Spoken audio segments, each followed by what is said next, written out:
Welcome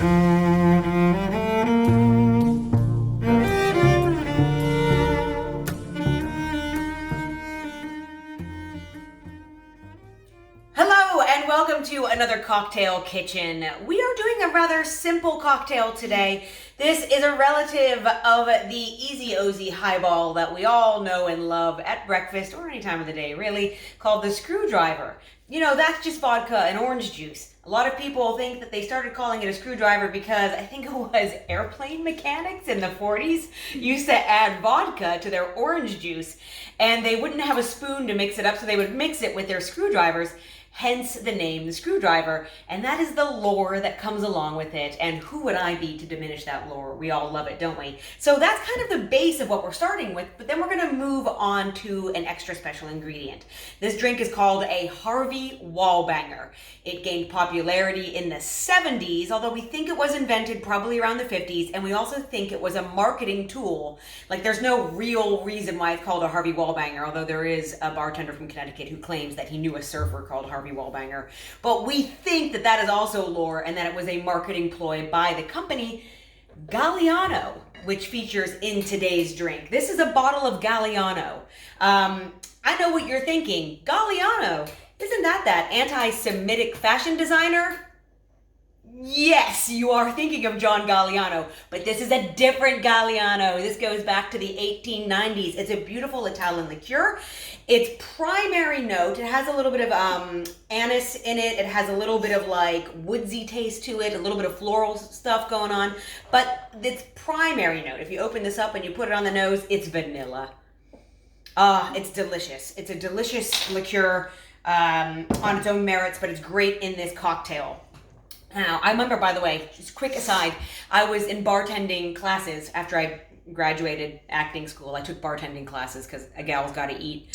And the bartender was very New York guy, and he goes, no, there's a reason why the Galliano bottle's kept on the top shelf. That's why if anybody gives you trouble, anybody got an attitude coming into the bar, they give you trouble, you just grab it and you hit it over the head like a baseball bat, as if you're going to use this as a weapon. They do make a taller bottle of this, by the way.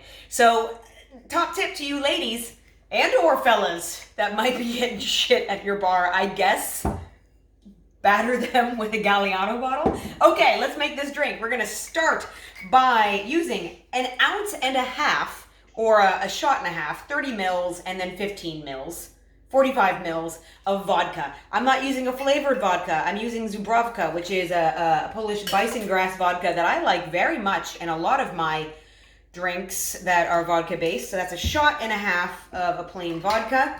A lot of OJ. Now, I'm not using freshly squeezed OJ today. This is a good brand for me.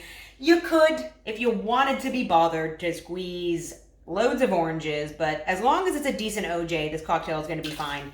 I'm going to do about 5 of these. So, I don't know, like 5 shots. You could free pour if you don't care. And sometimes I don't. But about 5 shots of OJ, making this a very nutritious, highly nutritious drink. Keeping that scurvy at bay. And then they ask you to shake it already before you put in the final ingredient. We're going to give it a little shake. We're going to get mad about something or other.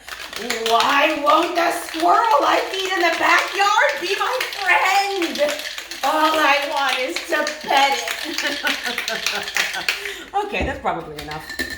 Anyway, now, I already have a highball glass full of ice right there. I'm going to pour the vodka and OJ on top of that. Lovely, lovely stuff. Now, it's coming almost to the brim of the glass there. You see that was a pretty good measure of the OJ. What they want you to do with the Galliano is just float it on top, just ever so lightly. So, like just drizzling it as if it's like a syrup that goes on the top of the drink. You're only going to use about a half a shot of it, if that, on top of the drink. And that's plenty to give that OJ a vanilla scent. It kind of makes it like a creamsicle. You don't need to garnish with anything, but if you had to, an orange slice or a maraschino cherry would be okay. Really harkens back to the 70s if you chuck one of these in it.